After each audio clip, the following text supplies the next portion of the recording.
Hello, Feely humans. Welcome to another episode of You Me Empathy. My name is Known Wells. I am the creator of this show. I'm also the founder of the Feely Human Collective. How are you? How are you? How are you feeling? What's the weather like in your mind, as Kate Flanders says? How's your heart? How are you feeling? Tell me. Well, I can't hear you, but tell someone. Maybe tell yourself. Say it out loud. Check in on your feelings. We all have feelings. Feelings are feelings. They're not facts. Name them. It's huge. It's powerful. Name them. What are you feeling right now? Try to check in with that. Anyhoozles, this is episode 249 on resilience that works with my guest, Cathleen Clerkin, PhD. Cathleen is a social scientist, writer, speaker, teacher, and team leader with a strong background in diversity, equity, and inclusion.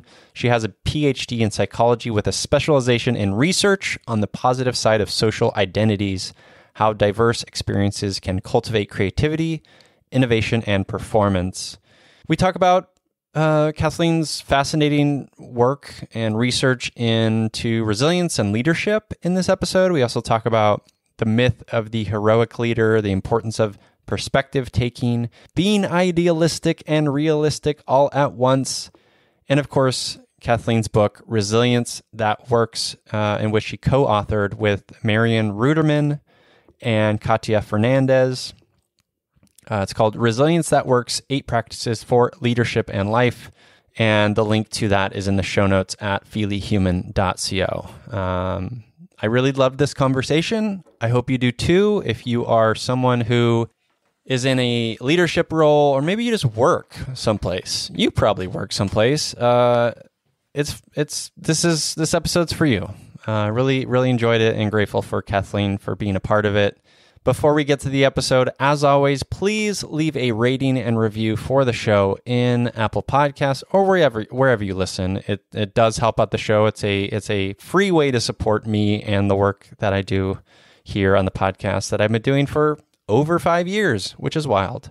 Another wonderful way that you can support me and the work I do is to join the Feely Human membership community. If you go to feelyhuman.co/membership, you can learn more about that. But basically, it's a private membership that has 2 levels. One is a free level you can join. There's lots of amazing stuff and people to gab with and engage over our Feely humanity, feelings, and mental health, and all those sorts of lovely things. And then there's a paid level, which gets you access to a lot of different amazing events, like monthly expert-led workshops, our Feely movie club called The Movies That Make Us Feel. We just watched Spirited Away. We have, like I said, the expert workshops. We have weekly sessions with me where we like deep dive on topics and just kind of gab. We've done a journaling session. We've done a breathwork session with my friend Katia. We've talked about fear, and we've talked about intimate relationships and all sorts of stuff. We do that weekly. And what else? What else is on our list? We have our bi-monthly emotional check-in series, and then just a bunch of other amazing things. So if you want to join the community, I would love to see you there. And if you want to join the paid level and you can't afford it right now, DM me on Instagram or reach out to me. hello@feelyhuman.co is the email address, and I'm happy to accommodate a sliding scale that works for your budget. So yeah, I would love to have you join. It's feelyhuman.co/membership. Check it out. And the last thing I will say is, wherever you are, I love you. I see you. I cherish you. I want to uplift you and support you. It's what we need to do as humans. I've been reflecting on this a lot lately. Jessica recently being diagnosed with ADHD, and this idea, and, I've, in response to that, have tried to educate myself better and be more patient with her just superstar ability to like leave her keys in random places. And in part, educating myself has helped me soften, has helped me build my empathy, and has helped our relationship too. And I think about another event we had in the community recently where we did my dear friend Z they came up with the idea of doing a watch along to the documentary called Crip Camp. And it's about the disability rights movement. And I knew some things, but I learned a lot of stuff as well. And it makes me think about how important it is to just learn about stuff that doesn't directly impact us. It's so crucial, right? Because we live in the world, and we are going to experience someone who has a disability, right? And it just deepens our empathy and compassion for all people, right? So if you haven't checked out Crip Camp, it's a very important watch. It's on Netflix. It's a really, really fascinating and important documentary. But yeah, just if you're hearing this and you think, oh, I don't know much about the disability rights movement, or I don't know much about the trans community, educate yourself. Do some digging. There's lots of wonderful resources out there. So educating ourselves is a way into empathy for people who aren't in our circles, you know? Anyways, let's get into the episode. This wonderful episode with my guest, Cathleen Clerkin, on resilience that works.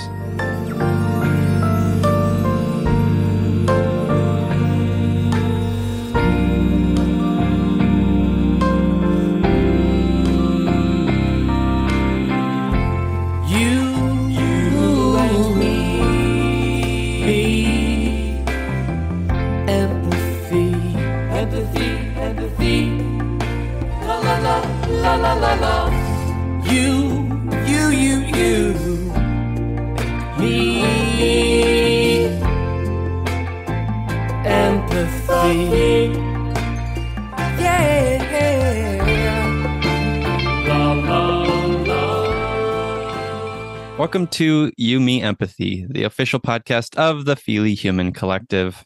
On this show, we explore the struggles, the triumphs, the brights and the darks we face as humans, trying to be human on this wondrous and overwhelming pale blue dot. You, Me, Empathy was created so that we can be witness to our collective humanity through the lens of empathy, vulnerability, and emotional curiosity. We aim to destigmatize mental health, lead fiercely with our hearts, feel our feelings without shame and judgment, and share our courageous stories so that others may feel less alone and more connected as Feely humans. You, Me, Empathy is a brave place designed to inspire the beauty in each of us, because each of us, in all of our kaleidoscopic parts, makes up a magical whole that deserves to be seen. Today, I'm excited to be here and learn from Senior Director of Research at Candid, PhD in Psychology, and co-author of the book, Resilience That Works, 8 Practices for Leadership and Life. It's Cathleen Clerkin. Hello, Cathleen. Hey, how's it going? That's going all right. How are you? I am good. Excited to be here. I'm excited to have you here. We were talking before we started recording that the last time we saw each other was in a car about 10 years ago. So it's good to see you. Good to catch up. I'm excited. Yeah, likewise. I can't believe it's been that long. Time has flown by. When is what? When is what? It's an illusion time. Exactly. Yeah. Social construct. It is. It is. So we always kick off the show with an emotional check-in. How are you feeling? I am feeling excited. I'm feeling excited to talk to you. I'm feeling excited to talk about some of the topics for today, and also excited that it's Friday. So, lots of excitement. Friday. I love that. I love that. Yeah, you recently published a book, which is very impressive and very exciting. It's called, as I mentioned, Resilience. Resilience That Works, 8 Practices for Leadership and Life. So I want to hear a little bit about, I guess let's start there. I want to hear a little bit about maybe your personal experience with resilience and why write a book about resilience? What intrigues you about it? I could talk about that for a long time. So I'm very excited about the book. The book is kind of the result of probably about 7 or 8 years of research that I've done with my colleagues and co-authors. and kind of a variety of research, kind of doing an academic lit review, doing some applied research with some of our leaders at the Center for Creative Leadership, which is the organization that I was with when I wrote the book, and also the organization that published the book. Center for Creative Leadership is a nonprofit organization focused on the mission of developing better leaders for a better world. And so, yeah, so it really came about. The book came about after doing a lot of exploration in the leadership development area, trying to figure out what are the different things that leaders need to be a successful leader. And really kind of interrogating even like, what is the meaning of a successful leader, right? Like who are leaders? What does success look like? Yeah. What are our skills, that people need? And I was in a group when we started this project called Research Horizons, which was really kind of, again, to challenge, like, what do we not know? What is not being done? And we did a lot of kind of research looking at positive psychology, looking at kind of the new trends in neuroscience and research on well-being, and kind of integrated a lot of what we were learning into this book. And do you have a personal connection to like leadership? Have you been in leadership roles? Why leadership? I mean, obviously leaders, like, they lead the world, they lead our companies, they lead our nonprofits, and we want them to be equipped to do it in a way that's benefiting our collective and, our planet and stuff. But like, what is your personal draw to leadership? That is a good question. I think I stumbled into starting to look at leadership back when I was in grad school.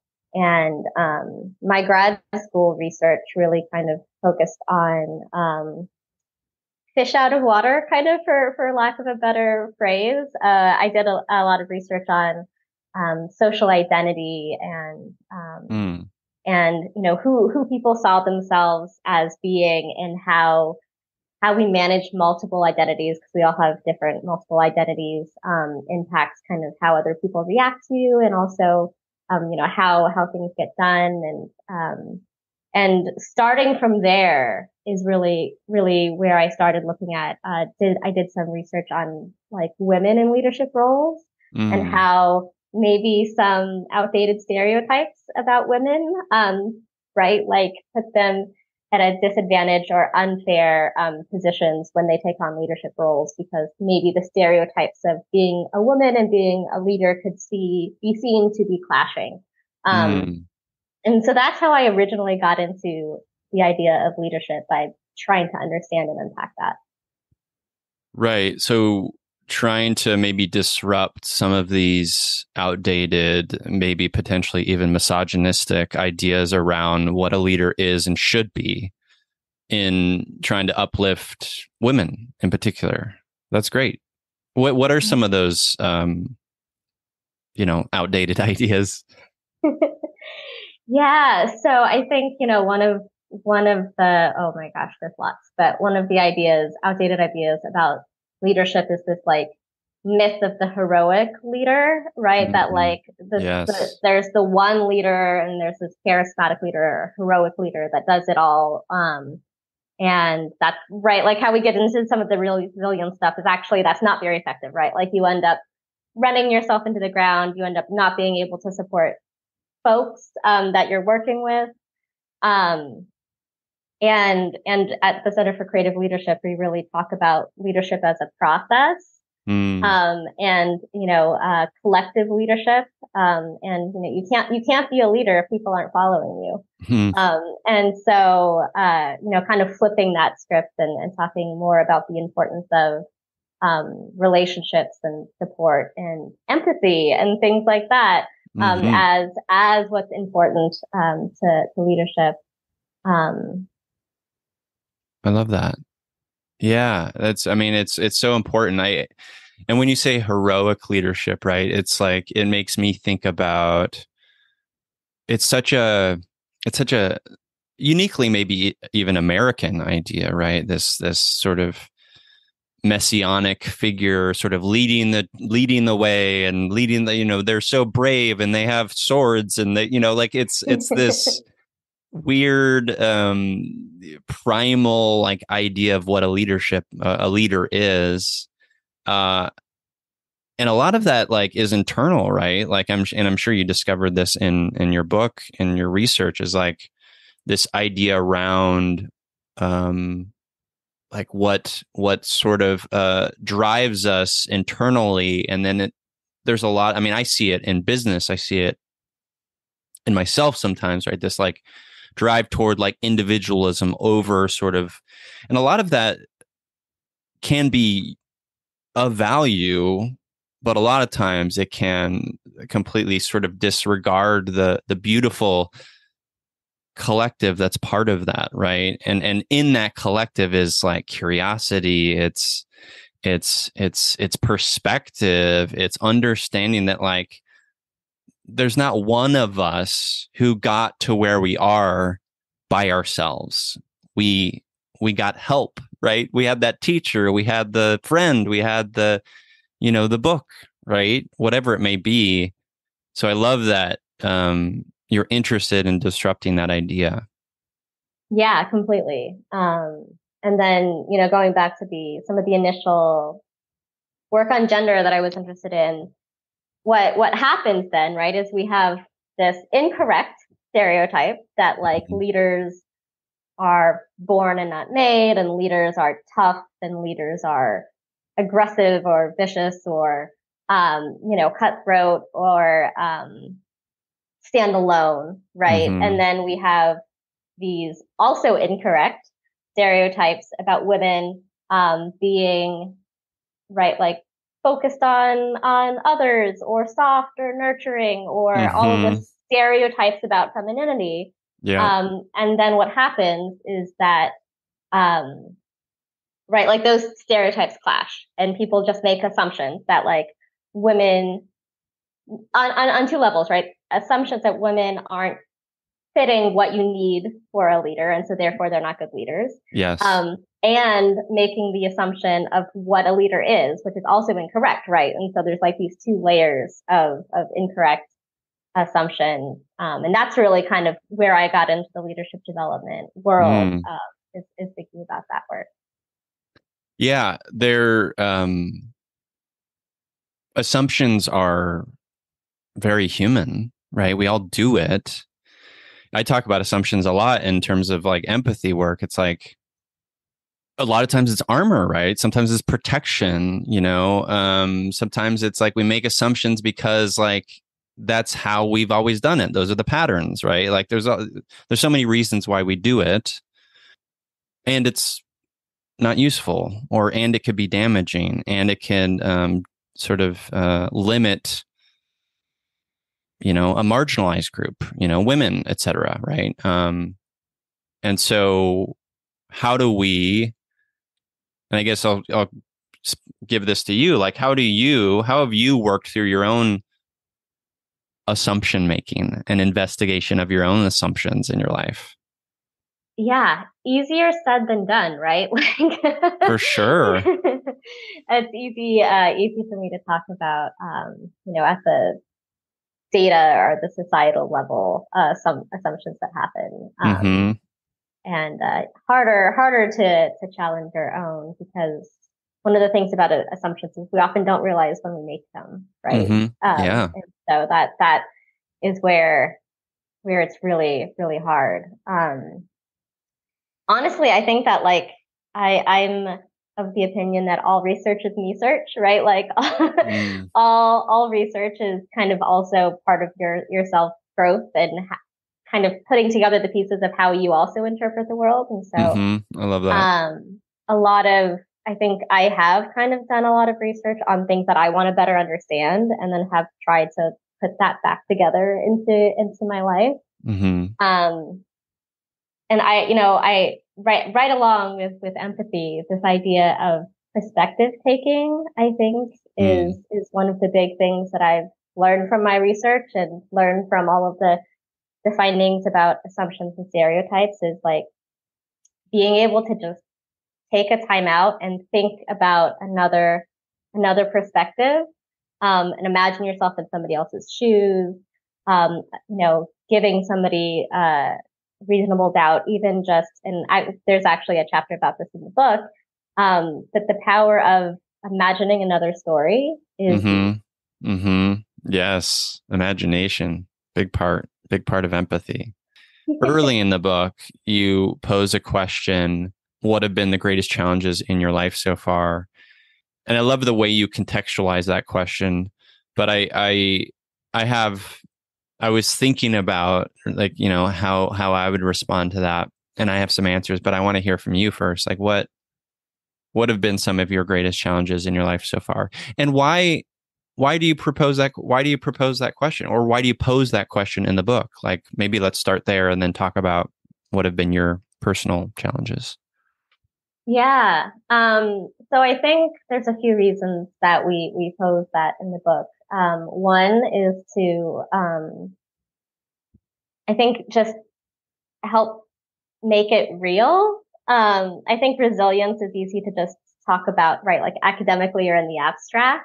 On the intellectual level. Yeah. And it's also such a buzzword, right? Where it's like, it almost doesn't mean anything anymore. Yes, I could see that. Yeah. And we actually had a lot of discussions with the authorship team and the editor team as well about like whether to even use the word resilience, because it is so buzzwordy at this point that it's hard to like get people down into the nitty gritty of it. Mm-hmm.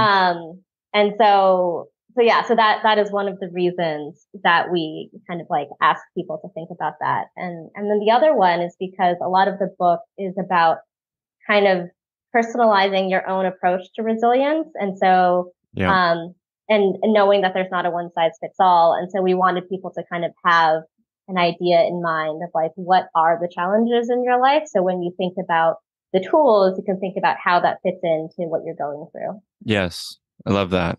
Yeah. It ultimately, as you said, it personalizes it. And then there may be some stakes that you can sort of latch onto as you go throughout the book, and find some grounding. Otherwise, yeah, it can be just like a intellectual exchange. So how about your own personal challenges? What have been some of your greatest challenges in life?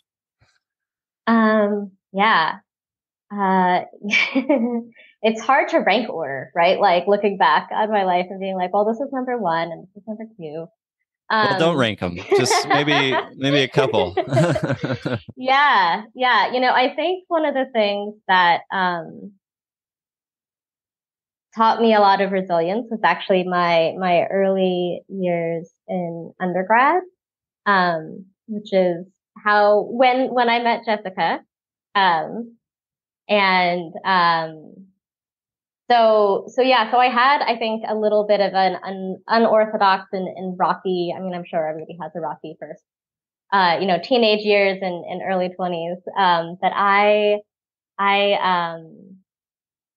was going. So I had started in community college, Mm-hmm. and I had transferred to Berkeley, against my parents' wishes, and so they were not pleased with me. It was a little bit of a rebel move on my part. And so it was kind of one of those big moments for me where like, I think I'd always been a good student. I'd always been very agreeable. And it was like one of those first moments where I really pushed back, against expectations and against, people near and dear to me. And I was really afraid of losing folks, doing something, rebelling and going someplace I wasn't supposed to go and being on my own and doing all of that. And so I was really scared, and it was also really tough because, in doing that, I had to put myself through college because my parents said that they weren't supporting my decision. And so, a year into Berkeley, I ran out of money, and I was very, very seriously and Jessica might remember this. I was very seriously like having conversations with friends about like, I think what I'm going to do is be homeless for my last year of undergrad because I can't afford to have housing and also go to Berkeley. And I'm not giving up Berkeley. So I think I'm going to be homeless. And I think that that is going to be what I'm going to do. And it turned out I managed to get some funding so that I didn't have to do that. But that was, you know, I think, yeah, just a very tough part of my life where there was a lot of opportunities to give up, and it was much easier to give up than to kind of continue to go on and do the thing that I really wanted to do, which was to go to Berkeley. So, yeah. Where were you in? Like, where were you? Where was the community college? Was it was it not in California? Was it a different state? I don't recall where you grew up or where you went to community college. Grew up in Sacramento, so Northern California. Okay. And why do you think your parents were so against this idea that you were going to Berkeley, which is like, you know, an amazing school, right? Like, it's a beautiful opportunity. And this is where I don't know how personal I want to get on a podcast. It's okay.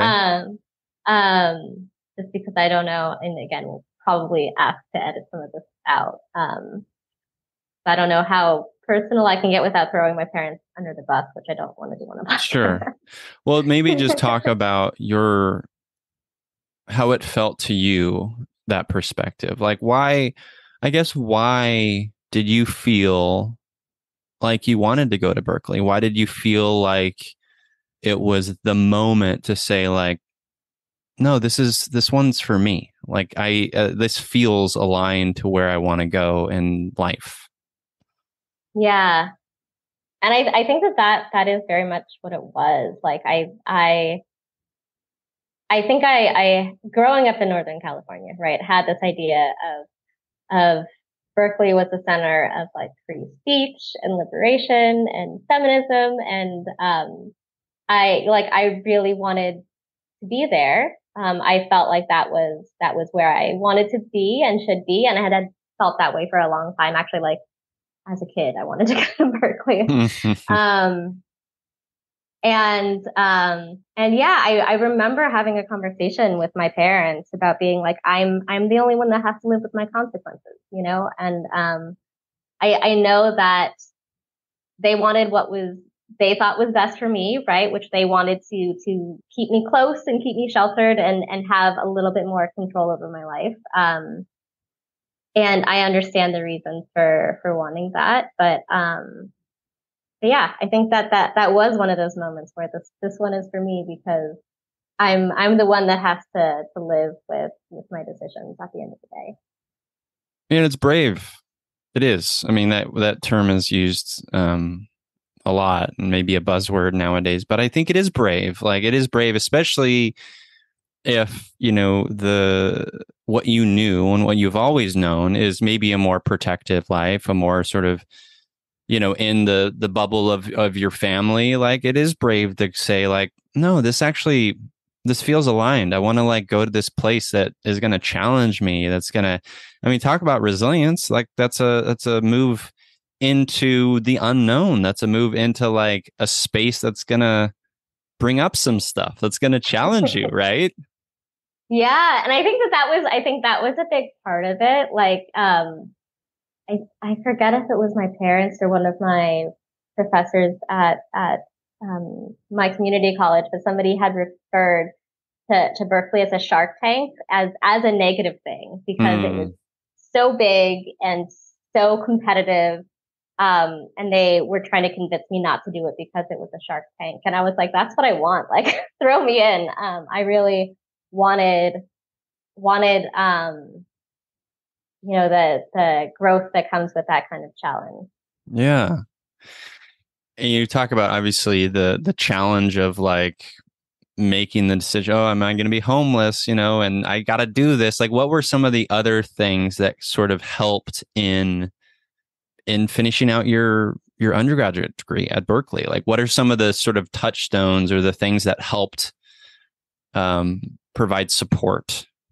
Yeah, I mean, I think that that was one of the reasons that like that is such a moment that comes up for me as well is because of I think it was one of the first times that I had like a really good friend group, Mm, Jessica included, and I remember being very vulnerable and talking to people about this and being pleasantly surprised about how supportive people were, and how they really helped me feel like I could accomplish things, and that there was more than one path to success, and that I wouldn't be by myself and I wouldn't be judged for whatever decision I ended up making. mm. Um, so I think, yeah, like my again, we're nobody's an island, right? So Yep. other people's support was really important for that. Yeah. I mean, we need people. We need each other. It's like crucial. So important. And what as I started like your book, what and I mentioned at the top, so before we even got recorded, I have some like skepticism around resilience, right? And you mentioned that it's a buzzword, and it is, and it's talked among sort of entrepreneurship spaces and leadership spaces and stuff often. And I think my skepticism is rooted in probably my distaste for capitalism and, the toxic sort of go productivity, like checking boxes as inherent value type of approach we have to like business nowadays. As I mean, I'm making a blanket statement, but it's what I've experienced in a lot of ways. And I want to get into that, but like what was very clear to me and was refreshing to me as I even just like got into your book was that it's not that. Like it's not another like let's make you more productive and let's make you a more successful cog in this wheel of capitalism. Like that's not the book. The book is really about self-awareness, right? Would you say? Yeah, 100%. And I think, we struggled with whether to use the word resilient for that reason. And I think especially in recent years, as it's become a buzzword, I've also gotten, have found it to be distasteful when it's framed as how can you do more work? Which is Yes. sometimes what I think people mean when they say it. Yeah. And we actually, at the end, there's a chapter about resilience in your organization. Um, and we took pains to make it clear that like that's not what anybody should take away from this book, and that resilient organizations are organizations that allow people to be proactive about self-care and prioritize self-care. Mm-hmm. Um, and that's what, resilience at the organizational level should look like. And it's not about, doing more faster. And so, Right. yeah. So our take on resilience and our definition that we use in the book is, that resilience is about, responding adaptively to challenges. Yep. Um, and so, whatever that means to you and whatever challenge that you're going through. Um, and I really, was passionate about not using the definition of bouncing back, um, which I Mm-hmm. think is often in business speak, right? Like resilience is bouncing back. And while like, I think in a lot of ways, it's true that like resilience means like overcoming challenges and being able to pick yourself back up. Mm-hmm. Um, I don't know. I don't like the idea of this like picking yourself up by your bootstraps mentality, because I mean, you can't, right? You can't literally pick yourself up by your bootstraps. The whole idea is that that's not a thing It you can doesn't make sense. do. um, and I also like I have a distaste for this idea of resilience being bouncy, right? Like it sounds Mm. so flippant, and when I think if you've been through hardships, and real right challenges and adversities and things that have knocked you off your feet, you can be really resilient, and it sure as heck doesn't feel bouncy. Um, Right. It's hard. It's yeah, difficult. It's tough. it's hard work. And I feel like, resilience feels like doing an army crawl sometimes, Hmm. not bouncing, right? And so I Yeah. think, um, yeah, yeah, I really wanted to acknowledge the hard work that comes from that. Mm. Yeah, there's even this idea around like the bouncy idea. I think there's this like I even have a distaste for this, you see it everywhere. And it's in your title. So I'm like torn, right? So 10 steps to conquer whatever, right? 5 steps and you're right. And you see this a lot in like mental health spaces, right? So on one hand, I'm like, okay, that can be useful. And from like a psychology perspective, it can be very helpful for people to have steps, right? Tangible steps, like clear guidelines to a thing. You have it in your book, 8 practices for leadership, right? Like you have that structure, and that can be useful, and it could be the thing that bypasses a lot of the curiosity and the nuance that we need for resilience, right? So I'm torn because on one hand, it's this structure that's like part of the problem, and then it can be useful, right? That was just a random thought. Yeah, well, it's funny. We're just going to talk about the title. Because we struggled with that too, with like whether to put 8 practices in. Okay.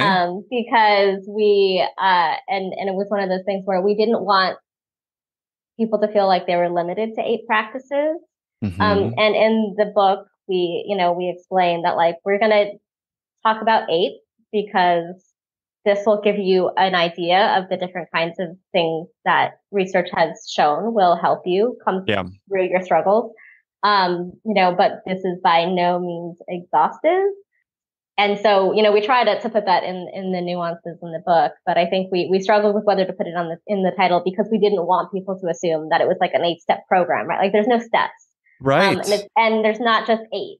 Yeah. Um, but I think we were hoping that putting the fact that we had a lot of tools in the book would encourage people to read it to make it clear that it wasn't academic. Because our concern was that like if we didn't say like here are some 8 practices, people would just think it was like us Mm, theorizing about the concept of resilience without anything right. for them to Yeah. Yeah. I bet that was a tough decision. do. It was. Yeah. I mean, titles are very important. Yeah. Yeah. It's all very fascinating to me, and I think what at the end of the day that I like lean on is, I mean, you talk about this in the book, right? Like some of the things that we do in terms of, I think you use cognitive distortions is right. This binary, sometimes one of looking at things in binary terms, right? So even us in talking about the title, right? Like let's let go of the binary terms of like it's either this or that, right? It's either like the sort of the check boxes or it's something else. It's much more than that, right? Let's step back and be curious. And so I really appreciate that. What I what I really actually want to get into, and I have a note here in front of me, it's the cognitive reappraisal piece, which talks about the distortions. So the idea is around the assumptions, right? It's around making incorrect, I think you use making incorrect appraisal that can cause internal distress. So one of the things that I do sometimes is I see a big truck, and I use this example endlessly because I have a slide in one of my empathy workshops that's like empathy for the people who bug us. So I see a big truck, right? I'm driving, I see a big truck. Maybe the truck has those nuts hanging off the back of it. That was just a bonus thing that would really pull me over the top. But and maybe there's like a American flag. Maybe there's even a Blue Lives Matter flag, right? And then and then internally, I'm just like distressed. Internally, I'm like, this MAGA fucker. Like I'm like creating that division emotionally, internally. And then it's done, right? And then there's no stepping forward. There's no curiosity. It's just like, this is that person. I am done. And I see that, yes, that can be a useful protector. And it's maybe I need to explore that, right? So talk a little bit about those, like the default reactions that we have in that piece of it, because that piece of it is so crucial to humaning, right? Yeah, completely. So we do have a chapter on cognitive reappraisal, and how people can use it to do exactly that, right? To kind of check some assumptions, to kind of reframe something, especially if you're about to go into, right, like a conversation with somebody.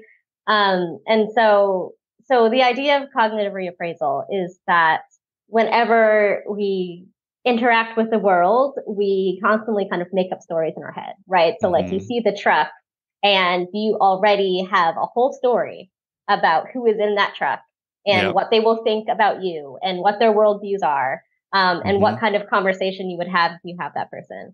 And, before you ever even interact with them. Yep.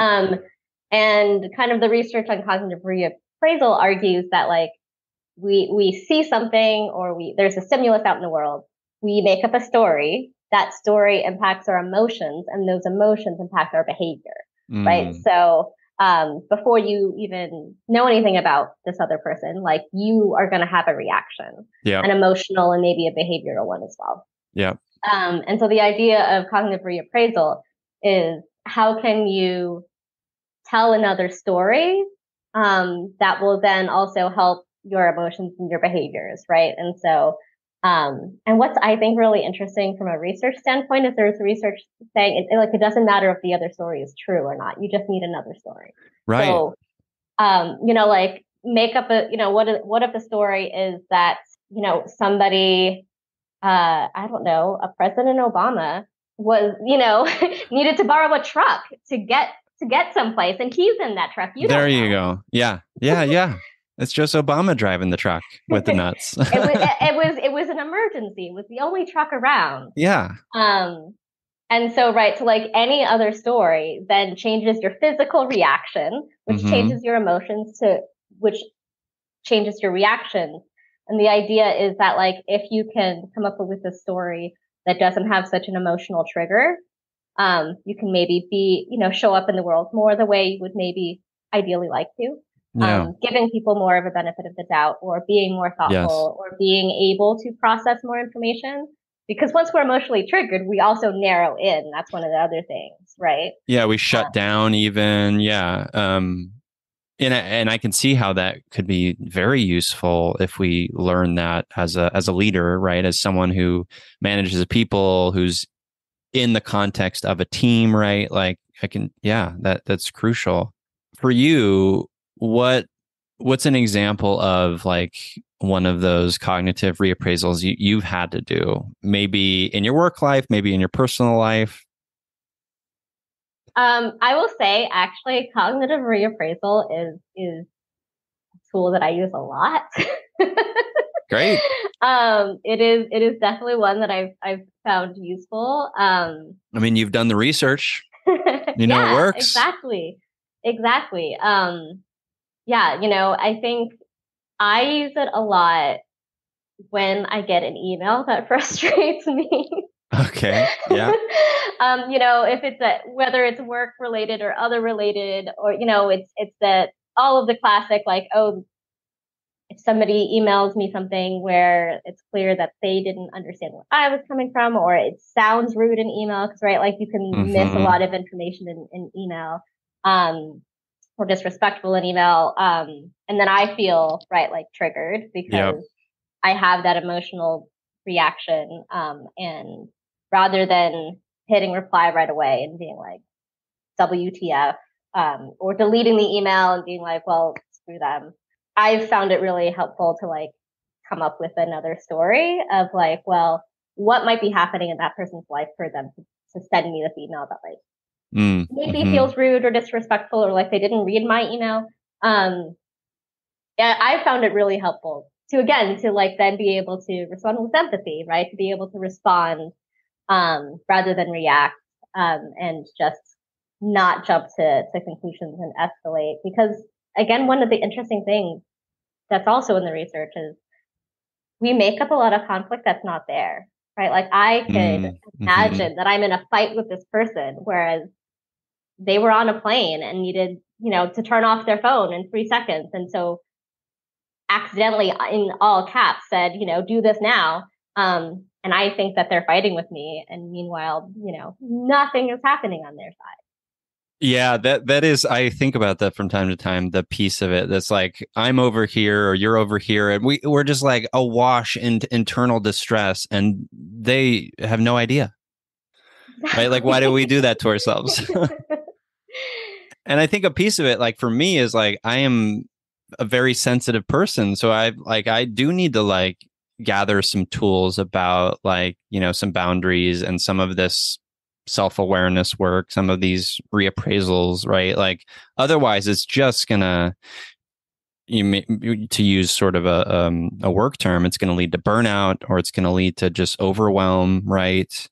I talk a lot about and I think you mentioned something about this, or maybe the website Candid did. I don't remember, but like this idea around being an idealist and a realist at the same time, right?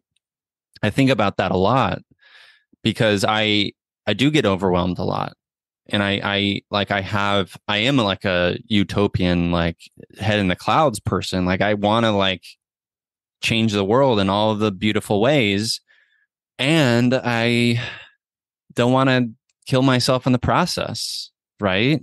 Like I need to be useful. So, but it's hard. Like it's hard to be realistic sometimes because reality is fucking oppressively difficult. But then then I have to remind myself, like, no, you're a white cis feely boy. Like you're dealing with some intersectionality that's very great. Like use those powers for good. Yeah, it's messy. Like how do you think about the idealistic and realistic and sort of holding those true? Because you're clearly an idealist. You have your PhD. You've done all this research, right? Like you care deeply about this stuff and making the world better and supporting leaders who are making the world better, like in your work at Candid, right? How do you hold the idealism and the realism? Yeah, I love that question because I think that's also something that I actually think about a lot for those reasons, right? Like I have described myself before as a practical dreamer. I like that. I definitely do have a lot of ideals and a lot of dreams, and I think balancing that with some practicality and realism is important so that you don't burn out, right? Yeah. And I am somebody that like cares very passionately about my work. It's my work is my passion, right? Like I do research on the things that I think are important in the world, and so it's really hard to like not take things personally. And just all research aside, just like as a person, I often kind of check in with myself about like, am I carrying the right amount, basically, right? Because it's easy to get worked up about little things. And at the end of the day, you're like, nope, that's actually, I don't need to be really upset about this little thing because there's bigger things in the world. And then sometimes the answer is yes. Sometimes the answer is like, yeah, no, like this is important to me for my values and who I want to be as a person. So I will die on this hill if I need to. But I think that is something that I do need to, I do regularly is kind of check in. Check in. That's so important. Yeah. Always checking in, right? Because like, I mean, as is very clear in the sort of the context of this book, change, right? Like we're always changing, and we're having to change, right? So always checking in on like, oh, does this still ring true to me? Does this why still ring true to me? Does this passion still fill me up? Um, yeah, asking those questions internally.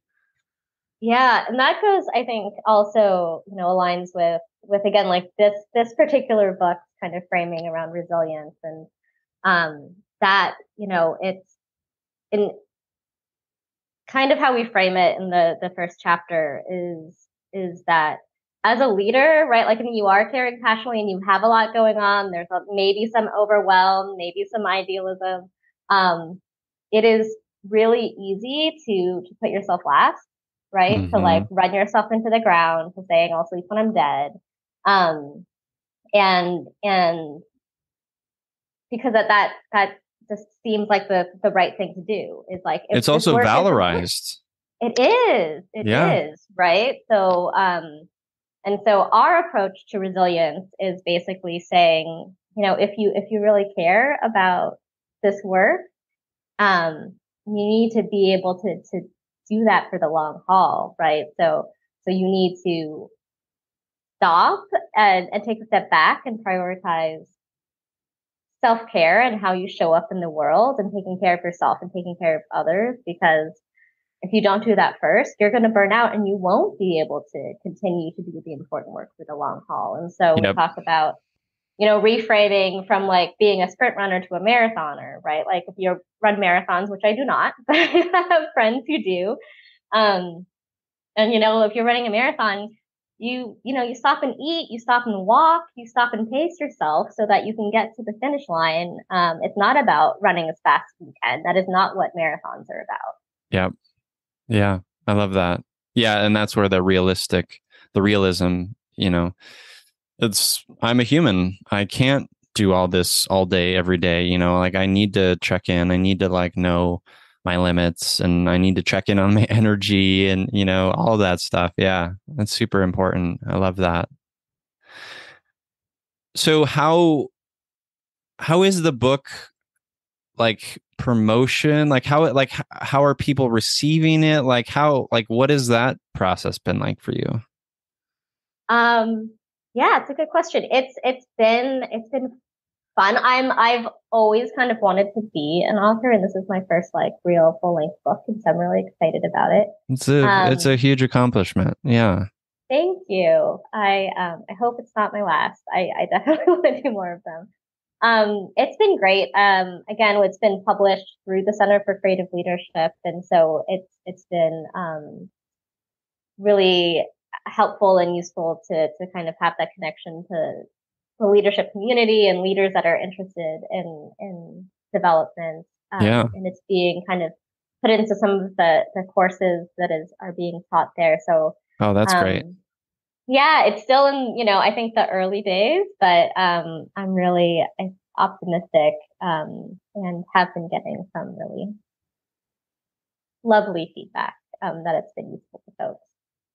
That's amazing. Yeah. That's so yeah, more and more I mean listeners, I'm talking to you now. If you work at a business, if you're a leader at a business, like pick up the book, order it. I prefer you order it from bookshop.org if it's there or directly from the what was it? The Center for Creative Leadership. Center for Creative Leadership. But if Amazon is your only option, do that, of course. But just yeah, get the book. It's great. How about your work? Like, so you're senior director of research at Candid. I was like exploring the website this morning. Really fascinating. Like, what? Tell me, like, what does Candid do? Yeah, Candid it's a nonprofit that does research and collects data on nonprofits. So we're kind of meta in that way. Um, but yeah, so the interesting thing about the social sector, whether it's philanthropy or nonprofit organizations, is that there's just it can feel kind of opaque, right? Like it can feel like Mm, there's not a lot of information or data about like what's happening. There's lots and lots of little organizations. It's really common for there to be a one or two person nonprofit or foundation. right. When it comes to like foundations, that give out a lot of grants for the social sector. Only like 10% of them even have websites, and so it's Mm. really hard to navigate. And so at Candid, our mission is to get you the information you need to do good. And we do that through collecting and sharing data about the social sector, and then also doing research about the social sector.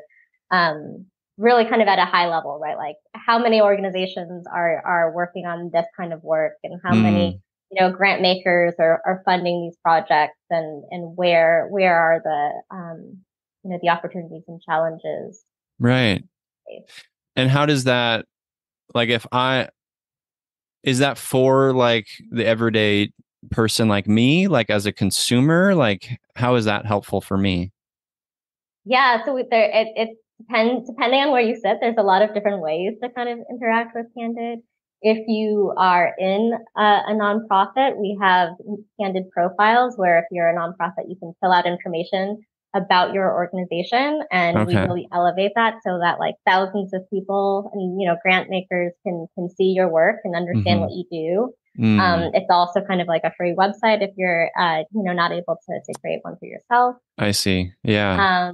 We also help, folks that are trying to give out grants. Like we do a lot of like fact checking and IRS details, right, to make sure that nonprofits are tax deductible and all of that. And so, yeah, and then for researchers, we just have a huge database with a lot of information if folks want to do research about any given topic. Mm. I love that. Yeah, it's so I think that's so important. I mean, I've interacted with many of a nonprofit in my day, and some have been, yeah, tiny little, like, these two people doing this amazing work, providing, abortion access in Arkansas or whatever, and then, bigger organizations and stuff. And from a, like, I want to be a part of like the change and be good perspective as just a consumer, as a individual person. Like, it does feel a little bit uh messy at times, right? Like, it does feel like, where should I go? Who should I trust? All of these questions, right, that come up, especially come up when big things happen in our society, right? The murder of George Floyd, right, as an example, right? Abortion rights being stripped, those big things happen. And then you feel this maybe overwhelm. And so maybe part of Candid is maybe reducing some of that overwhelm in those instances. Yeah. Yeah, and that's actually something that we've just started doing in the last couple of years, as you've mentioned, right? Lots of crises going on, and is we've been putting together these rapid response pages that kind of highlight Mm. here are the people that are working on these different topics, and here's funders who are funding it, and trying to pull the different information together so that whoever you are, right, doesn't have to go to Google and try to put it together themselves. Yeah. And so yeah, so that is definitely something we try to do. And it is tough. It is tough when there's so many small organizations, and if you are an individual that's not working at one but wants to support a cause, right? It's hard to figure that out as well. And so, yeah, you can look up any nonprofit in the United States currently on Candid, and find out all about what they're doing. That's cool. Yeah. And your role there, like, what do you do? I mean, I know your title, but like, help me understand what that means. Yeah. So I have an incredibly fun job of taking some of the data and helping explain it and tell the story Mm. of what's happening in the sector. So there's we have, I mean, there's 1.8 million nonprofits in the US alone. A lot of data points. Yeah. And then we have all kinds of information about all of them. And so again, it can be overwhelming. Um, Overwhelming, and then data also at that level, you end up missing a lot of the stories, right? Because like there's a lot of Mm. different stories that happen within that Mm-hmm. 1.8 million number. And so what I do and what my team does is internally like look through the data that's being processed, and work on kind of unpacking. So what does that mean, right? What do all these numbers mean? Right. And telling some of the different stories that are happening in the sector. I love that. It's so important. It's really cool. And the website is candid.org. Is Yep, that right? candid.org. Great, Yep. great, great. Listeners, check it out. That will also be linked in the show notes at feelyhuman.co. Uh, let's talk about empathy heroes, Kathleen. We always kind of wrap up the show mentioning someone in our lives, even a character from a story or a movie we love, someone just who's saturated in empathy, someone who's very empathetic, compassionate, feely. I will go first to give you a moment to reflect on your empathy hero. So, I have to think of these every episode. So it's always sort of like what's happening right in front of me. And Jessica and I just started watching this show called Back to Life, which is on Showtime. And it's created and starring this woman named Daisy Haggard. And the show is about this conceit is about like she did something.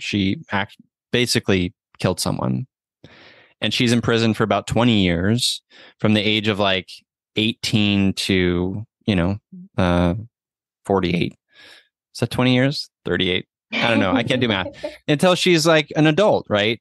And she comes back to this small like English coastal town and dealing with the scrutiny and hate from the local town. And it's, I think it's described as a dark comedy.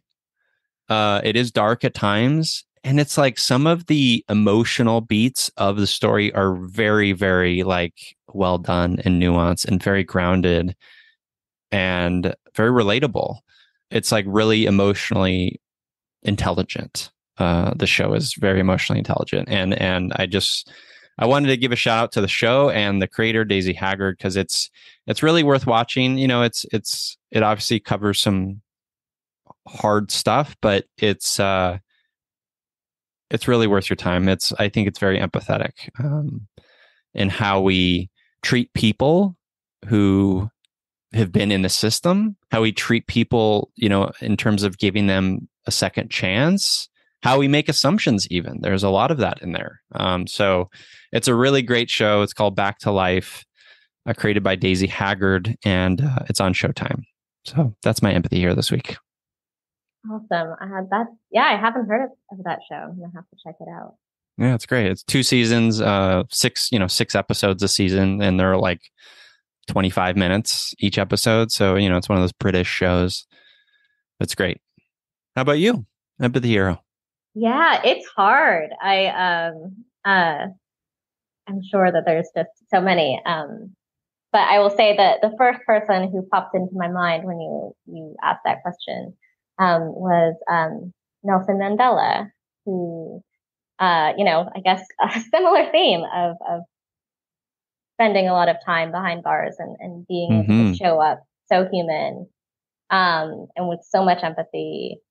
And he's definitely one of my personal heroes, just in the way he shows up in the world. Yeah. And I think, going back to that theme of like the balancing the idealism and realism, I think I might not get this quote verbatim correct, but he says, it always seems impossible until it's done. And I often think about that in the work that I do of, when it feels overwhelming, kind of reminding myself that that's part of the process. It feels impossible until it's done. I love that. What a great reminder. Yeah, that's giving me goosebumps thinking about. I needed to hear that, so thank you. You're welcome. Yeah. Well, Kat, where can the listeners like connect with you? Obviously, order your book, all of that stuff. Yes, for sure. I mean, I can be found on LinkedIn if you just look up my name. think I'm the only Kathleen Clerkin on there. And the book is available at the Center for Creative Leadership, which is ccl.org. And yeah, lots of other places where books are sold as well. Amazing. Well, listeners, those links will be in the show notes at feelyhuman.co. Kat, what a delight this was. Thank you for, reconnecting after all these years. Yeah, this has been wonderful. Thank you. Thank you so much. You're welcome. And to you listeners, as I always say, I'm here, you're here, we're here together on this wayward, overwhelming, awe-inspiring pale blue dot. We have each other. It's you, me, empathy.